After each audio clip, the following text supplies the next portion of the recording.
Jadi dalam stimulus bill ini setiap warga Amerika yang bayar pajak akan dapat duit sebesar 1.200.000 satu orang. 1.200 dolar itu kira-kira berapa, 18 juta ya kalau dikalikan. Hai guys, welcome back to my channel with Megan Andin. Hari ini aku mau kasih update tentang kehidupan aku dan bagi-bagi informasi juga tentang bagaimana pemerintah Amerika mengatasi unemployment atau pekerja-pekerja yang kehilangan pekerjaannya due to coronavirus. Jadi aku mau kasih tahu ke kalian nih, aku officially ya nanti tanggal 1 Maret aku akan nggak punya kerjaan karena aku baru dapat kabar tadi dari bos aku kalau aku itu akan kena furlough starting on May 1st gitu katanya. Jadi furlough itu artinya diberhentikan secara temporary atau secara sementara gitu dari kerjaan aku. Jadi kan aku udah mulai kerja dari rumah itu dari kapan ya? Udah lebih dari sebulan ya. Lebih dari sebulan tuh kerja dari rumah kan. Terus kadang aku ke kantor juga dan segala macam. Dan kantorku itu gara-gara ini si coronavirus jadi harus cancel event terbesarnya mereka itu tiap tahun. Karena eventnya ini tuh di hotel dan di state yang lain. Dan itu harus di cancel dan kita itu mengalami udah dikalkulasin kerugian yang sangat besar perusahaan tuh ya, nggak tahu jadi bisa survive atau enggak karena kan kehilangan banyak income gitu atau revenue. Dari kemarin itu aku sedih ya, cuma ya udahlah aku nggak mau sedih karena aku ngeliatnya masih banyak orang yang nggak seberuntung aku juga gitu. Aku tinggal di Amerika jadi kalau kehilangan kerjaan pun aku masih bisa apply untuk unemployment. Jadi unemployment itu kita bisa apply dan nanti kita dapat benefit gitu. Biasanya kita dapat uang dari pemerintah kalau kita apply unemployment itu dapat 50% di cover gitu ya. Jadi unemployment itu juga harus dengan alasan kita diberhentikannya bukan dari kesalahan kita gitu, bukan karena dipecat gitu kayak di PHK ya. PHK bener nggak sih? Tahu deh kalau di Indonesia bagaimana penyebutannya. Pokoknya syaratnya itu untuk mengajukan unemployment itu harus diberhentikan secara sepihak gitu dan bukan dari kesalahan kita, bukan karena kita salah gitu, karena memang suatu alasan yang bukan dari kita gitu, alasan kayak sekarang pandemik sekarang gitu kan mengharuskan perusahaan untuk memberhentikan beberapa karyawan secara sementara gitu kan, nanti di hire lagi katanya sih paling maksimal tadi katanya 13 minggu, which is sekira-kiranya berapa bulan tuh 13 minggu itu 3 bulan ya. Nanti katanya sih akan di hire lagi bulan Agustus tanggal 1 katanya gitu sih ya. Tapi aku pikir ya kalau ekonominya kembali seperti semula, kalau ini pandemik selesai, kalau ini coronavirus udah selesai dan nggak makan korban lagi atau gimana. Tapi udahlah aku nggak mau mikirin terlalu jauh karena aku udah stres banget gitu ya. Nggak baik juga kan ya, serahkan aja semuanya sama yang di atas. We just pray about it and stay positive dan tetap bersyukur dengan keadaan apa yang aku terjadi. Karena kalau aku lihat saudara-saudara kita di Indonesia sana juga masih banyak kan yang bener-bener yang udah terputus gitu, nggak punya penghasilan sama sekali kan. Terus banyak banget yang kena efeknya sih dari ini ya. Bukan aku aja, aku yakin I'm not alone gitu, I'm not the only one. Kita on this together gitu. Terus bedanya sama pemerintah Indonesia, mungkin banyak juga yang bertanya kan, aku posting juga di Instastory, terus banyak banget yang nanya emang di Indonesia gini ya, gini gitu. Jadi terus di federal government, jadi kalau mau apply unemployment itu dari pemerintah di state itu kayak semacam provinsi kali ya, I don't know gimana ngomongnya. Jadi di Amerika itu kan terdiri dari 50 state kayak North Carolina, South Carolina, California, New York, apalagi Texas, Idaho, Wisconsin, banyak tuh state, dan setiap state itu punya aturannya tersendiri-sendiri. Nah kalau unemployment itu apply-nya sama state government gitu, bukan federal. Kalau federal itu yang seluruh negara gitu, national, dan federal government itu nyebutnya berarti di Washington, di Capitol Hill itu yang di Washington DC itu, jadi beda-beda gitu. Nah di pemerintah Amerika itu mengeluarkan stimulus bill ini artinya stimulus bill untuk membantu warganya menghadapi ini pandemik gitu ya, karena kan federal government itu menganjurkan beberapa bisnis itu yang tidak termasuk esensial ya, non essential bisnis itu disuruh tutup gitu kan, untuk menghambat penyebaran si virus ini. Jadi untuk ngebantu masyarakat yang kena PHK atau kena kehilangan pekerjaan segala macam, mereka create stimulus bill. Jadi di stimulus bill ini aku ambil intinya aja ya biar cepet dan biar pada ngerti.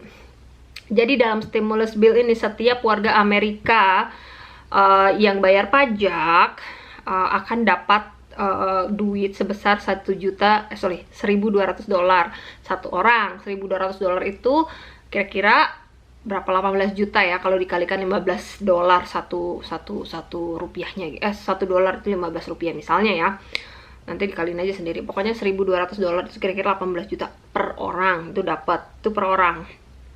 Terus per anak dikasih $500 itu kira-kira 7.500.000 satu anak. Jadi kalau anak ketiga ya tinggal dikaliin 3, anak kedua ya tinggal dikaliin 2, anak keempat tinggal dikaliin 4 kayak gitu. Jadi aku kemarin, hari ini sih tadi pagi cek, aku dapat 3.900 karena aku 1.200, Dixon 1.200, anakku 3, 500, 1.500, jadi total semua $3.900 dapat dari federal government, dari government pemerintah itu. Kalau di rupiah ini tuh kira-kira berapa? 50 juta, 55 juta ya. Emang kedengarannya banyak sih, banyak yang bilang oh banyak banget. Sebenarnya sih nggak gitu. Ya memang banyak, aku bersyukur aja gitu ya, dapat lumayan gitu ya. Cuma sebenarnya kalau dipikir-pikir, duit segitu tuh ya memang apa ya, yang nggak bisa bertahan gitu, karena itu kan dapat cuma sekali kan. Sudah gitu kalau kita bayar biaya ini, biaya itu, asuransi, bayar pajak rumah, bayar kredit rumah, bayar ini segala macam, sebenarnya itu ya kalau bilang cukup ya nggak cukup gitu kan. Itu cuma buat cover berapa sebulan paling mungkin bisa bertahan gitu. Tapi gimana, aku aja nanti nggak dapat kerjaan atau aku jobless gitu ya, tidak bekerja aja selama 3 bulan. Jadi go figure lah ya, tetap nggak cukup sebenarnya. Terus udah gitu stimulus bill ini jadi ada bracketnya. Bracket itu maksudnya nggak semua orang, memang nggak semua orang terima ya. Kalau orang kaya emang nggak penting kali ya, nggak usah diterima, nggak apa-apa. Bracket itu maksudnya gini, jadi single person atau orang single yang penghasilannya lebih sedikit atau lebih kurang dari 99.000 per tahun. $99.000 itu berapa juta? 99 itu dikaliin dulu ya. $99.000 dikali $15. 15.000 per dolar ya. Ya sekiranya memorinya habis tadi jadi nggak cek. Oke, jadi $99 per tahun. Hitungannya kenapa per tahun? Karena di sini tuh kalau kita lapor pajak itu kan per tahun income-nya, jadi dihitungnya per tahun ya. Jadi 99 itu kali 15.000 sekiranya jadi oh my god, 1 miliar 1.480 juta per tahunnya. Itu berarti dapat, kita bagi 12, kalau di Indonesia kan per bulan ya. Jadi sebulannya itu kira-kira kalau 123 juta gitu. Kalau orang atau single orang a person gitu ya, seseorang yang penghasilannya kurang dari 123 jutaan lah gitu ya, 123 jutaan per bulan itu bisa dapat ini stimulus bill. Terus kalau pasangan yang married, itu kan berarti kalau kita laporan pajaknya itu berarti kita filenya itu berarti kita join atau digabung gitu income-nya ya. Kalau income-nya digabung gitu, pasangan yang income-nya digabung itu adalah $190.000 per tahun deh kayaknya. Itu bisa dapat juga. Nah, kalau pasangan dapatnya 2.400 per pasangan per anak gitu. Jadi satu dependen kasih 500. Ya gitulah pokoknya segitulah ya. Which is emang sebenarnya kedengarannya gede gitu ya kalau dibandingin sama di Indonesia, tapi sebenarnya sih ya aku juga nggak mau ngeluh juga ya, namanya udah dapet ya disyukurin aja gitu kan, namanya udah dapet, apalagi sekarang kita lagi perlu banget dah, jadi disyukurin aja lah. Cuma yang jelas sebenarnya sih ya nggak mencukupi kebutuhan gitu selama selama ini pandemik masih ada ya. Pokoknya ini aja lah, hitung-hitung apa namanya, bersyukur aja gitu masih ada. Terus nanti aku juga mau apply unemployment benefit gitu ya di state aku, karena aku kan nanti akan kehilangan kerjaan dan aku tidak punya kerjaan gitu kan. Jadi nanti aku akan apply, dan kalau apply unemployment itu di North Carolina. Kalau di sini setiap state akan beda-beda ya, aturannya nggak sama. Jadi kalau aku ngomong gini bukan berarti nanti ada orang yang state-nya di mana tuh sama, aturan itu akan beda-beda. Kalau di tempat aku tinggal di North Carolina itu, kalau yang normalnya ya, kalau kita apply unemployment itu dapat 50%, di cover 50% itu dapat dari pemerintah, dari income atau gaji kita awal gitu. Jadi 50% dari itu bakalan dikasih dari pemerintah selama kita tidak bekerja gitu. Tapi dengan syarat kita setiap minggu harus laporan. Jadi setiap minggu itu kita harus laporan berapa perusahaan yang kita lamar pekerjaannya. Jadi mereka juga mau bayar unemployment, tapi harus ada bukti juga kalau kita berusaha juga untuk apply gitu, untuk apply kerjaan. Jadi nggak cuma di rumah aja nggak ngapa-ngapain dari duit gitu ya istilahnya. Terus satu lagi itu, terus apa lagi ya? Kalau tapi nggak tahu deh. Aku dari tadi udah ngobrol sama temenku, ngobrol sama ini, ngobrol sana sini teman kerja aku dan segala macam. Mungkin apa namanya, karena coronavirus ini mungkin agak sedikit berbeda aturannya gitu ya, katanya sih, I don't know, katanya mungkin dapatnya lebih gitu ya. Yang tadinya awalnya cuma dapat 50% dari income kita gitu, kalau mau apply unemployment mungkin akan dapat 80% atau mungkin 100%, nggak tahu lah, I don't know, who know gitu ya. Terus memang ada tambahan lagi dari federal government itu, setiap orang di state-nya, setiap orang yang apply untuk dapat unemployment money itu akan dapat $600 per week, per minggu. Karena di sini kan gajinya biasanya satu minggu, itu seminggu gitu ya gajiannya. Jadi $600 itu dikasihin dari federal government ke setiap state untuk orang-orang yang apply unemployment. $600 per minggu itu berarti dikali 15. Itu sekiranya 9 juta per minggu. Ini aku belum tahu nih aturannya, apa emang itu bener segitu, apa nanti bagaimananya aku belum tahu, karena aku juga belum bisa apply unemployment sekarang kan, karena technically sekarang aku masih bekerja gitu kan. Nanti kalau pas udah tanggal 1 Mei baru aku bisa mulai deh tuh aku apply untuk unemployment ini. Jadi dari state dapat, nah tambahan lagi ini 9 juta per minggu dapat lagi dari federal kalau kita apply unemployment, kayak gitu guys. Terus apa lagi ya, kalau kalian mau nanya-nanya silahkan lah ya, apa namanya, bisa kita mungkin bisa kita ambil pelajarannya atau kayak gimana. Aku yakin sih di tiap negara itu pasti akan beda ya gimana cara menanggulanginya gitu. Yang penting aku sebenarnya bener-bener sedih gitu dengan keadaan yang sekarang, karena gimana, banyak juga ada beberapa orang bilang, ini orang Indonesia udah dibilang suruh tinggal di rumah nggak mau, pada bandel gini-gini. Sebenarnya aku juga gimana ya, situasinya susah. Mungkin di sisi lain iya kita nggak mau ini penyakit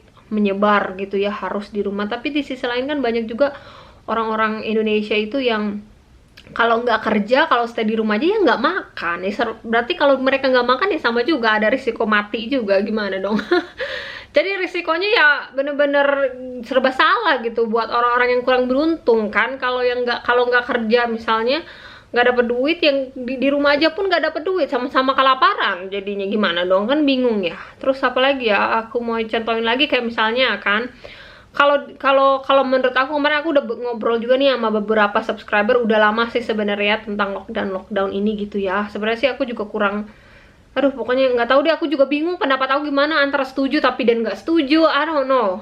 Maksudnya gini loh, karena mungkin kalau pemerintah Indonesia, terus ada beberapa orang yang setuju lockdown aja udah bener-bener lockdown completely gitu, 100% dong, nggak boleh, orang nggak boleh keluar kemana-mana kayak gimana gitu misalnya ya. Karena kalau dilihat gitu kayak pemerintah Indonesia mungkin mengikuti western country kayak Amerika atau di mana di UK atau di South Korea atau gimana lah, nggak tahu. Mungkin mereka mengikuti karena banyak negara-negara lain tuh di lockdown juga. Cuma masalahnya kalau di sini di lockdown terus kerja dari rumah kan. Sekarang gini ya, maksudnya kalau di Indonesia itu orang-orang yang punya privilege, punya privilege untuk kerja dari rumah itu biasanya orang-orang yang posisinya ke atas gitu, posisi-posisi yang bagus gitu kan. Sedangkan rakyat Indonesia kan banyak banget yang kerjaannya yang nggak bisa gitu, kalau work dari rumah ya nggak bisa gitu kan. Jadi itu berarti intinya apa? Kalau pemerintah Indonesia mengimplementasikan work from home, ngarep semuanya bisa, ya nggak bisa juga, karena itu berarti itu aturan hanya apa namanya, hanya bisa berlaku sama orang-orang tertentu saja, dan orang-orang yang punya privilege untuk kerja di rumah itu biasanya orang-orang yang, maaf ya, maksudnya yang berada gitu, dari keluarga berada kan. Jadi gimana? Jadi kan itu kayak tidak bisa, peraturan itu agak susah diimplementasikan di Indonesia gitu kan ya. Terus ada lagi, kalau di Amerika sini kan katanya memang work from home, terus nggak dikenain pajak selama di apa namanya, selama dirumahkan gitu kan, jadi diringankan. Terus satu lagi di Indonesia juga katanya begitu kan, aku dengar ada dari subscriber aku juga bilang katanya di Indonesia, pemerintah Indonesia meringankan PPH itu kan pajak penghasilan, jadi selama 6 bulan tidak dikenakan pajak penghasilan. Sekali lagi, pajak penghasilan di Indonesia itu orang-orang yang bayar pajak kan hanya orang-orang biasanya, orang-orang yang uangnya banyak gitu, yang uangnya banyak, yang punya nomor pokok wajib pajak itu orang-orang yang kerjanya banyak, yang orang-orang yang nggak punya boro-boro bayar pajak ya kan. Apa namanya, income-nya aja biasanya terima cash gitu kan, nggak ada bank atau segala macam, jadi susah gitu. Sekali lagi, kebijakan pemerintah itu untuk menolong masyarakat yang meringankan pajak karena ngikutin misalnya Amerika gitu ya, meringankan pajak, nggak usah bayar tax income gitu ya. Sekali lagi itu nggak kena juga fokusnya, karena itu kenanya sekali lagi yang ngebantu orang-orang yang lumayan berada gitu, orang yang punya banyak duit. Sedangkan yang bener-bener membutuhkan bantuan sekali itu rakyat-rakyat yang di bawah gitu, yang bener-bener nggak bisa survive sama sekali kalau nggak kerja satupun. Jadi aku ngomong begini bukan berarti aku tahu gimana caranya untuk menyelesaikan ini situasi ya. Mungkin di satu sisi pemerintah juga susah juga ya mau berbuat apa gitu. Aku dengar-dengar juga banyak yang bilang katanya di pemerintahan itu, di Indonesia itu dikasih dapat uang sangu 600.000 ya katanya, 600.000. Terus katanya itu pun susah prosesnya, harus apply dulu, harus gini dulu, dan belum lagi katanya ada yang dikutip lah, atau dikorupsi lah atau segala macam, yang masyarakat hanya terima hanya terima beras aja gitu katanya, sekilo apa gimana gitu, aku nggak ngerti. Jadi kurang penyalurannya kurang tepat, kurang bagus, kurang ngena. Jadi ada oknum-oknum yang bisa ambil benefit atau take advantage gitu ya atas situasi itu, dan untuk dikantongin sendiri uangnya gitu kan. Kalau di sini kalau kita bayar pajak itu income kita, pemerintah semua udah tahu income kita berapa, anak kita berapa, bank account kita berapa, segala macam itu ARS urusannya memang udah pada tahu semua udah mereka udah di store gitu. Jadi kalau ada kayak gini ya tinggal terima aja. Kayak yang stimulus check aku terima ini juga pun tadinya aku sebenarnya nggak mau apply gitu kan, aku nggak ada niatan untuk apply gitu kan. Aku waktu itu pikir aku masih dapat kerja, aku masih ada punya kerjaan, masih dapat kerjaan, Dixon masih kerja gitu. Aku pikir mungkin masih banyak orang-orang yang lebih membutuhkan. Aku nggak rencana gitu kan memang untuk apply, ternyata pas pagi-pagi ngecek bank account udah ditransfer aja gitu sama ARS itu duit. Jadi aku nggak perlu apply, nggak perlu isi form, nggak perlu harus daftar atau segala, nggak usah gitu, nggak ada kayak gitu-gitu. Jadi langsung terima aja, jebret transfer, karena memang mereka semua udah punya informasinya aku, semuanya gitu, nomor pajak aku, social security number aku, social security number suami aku dan anak-anak segala macam. Jadi semuanya udah ada di ARS gitu kan. Nah terus orang-orang yang laporan pajak dan mereka bayarnya atau mereka terima refund pajaknya itu lewat cek kan. Kalau itu kan ada pilihannya, bisa lewat cek, bisa langsung transfer dan segala macam. Katanya kalau yang lewat cek ya berarti akan terimanya lewat cek gitu, katanya sih gitu. So ya gitu aja sih, apalagi ya. Ya gitu aja deh intinya, update-nya di situ dulu. Sekarang itu tanggal berapa? April ya. April mana nih?